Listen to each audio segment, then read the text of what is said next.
Γεια σας, ονομάζομαι Κωνσταντίνος Κουνής, είμαι ο Διευθύνων Σύμβουλος της Σigunis & Partners και της Ακαδημίας μας και είναι με ιδιαίτερη χαρά που παρουσιάζω σήμερα το πρόγραμμα RISE που αφορά στην ανάπτυξη επαγγελματικών και ηγετικών δεξιοτήτων σε στελέχη που έχουν πρόσφατα προαχθεί σε διευθυντικές θέσεις.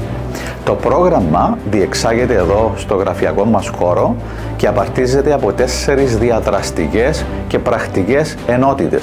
Οι συμμετέχοντες διαμέσου του προγράμματος έχουν την ευκαιρία να διαχειριστούν καλύτερα τον εαυτόν τους, το άγχος, την πίεση, τον χρόνο τους, να υποκινήσουν καλύτερα την ομάδα τους, να δώσουν feedback, ανατροφοδότηση, να επιλύσουν προβλήματα με ένα δημιουργικό και ορθολογιστικό τρόπο, να εξομαλύνουν την κρίση, την ένταση στην εργασία και να ενισχύσουν την εμπιστοσύνη με τους πελάτες τους.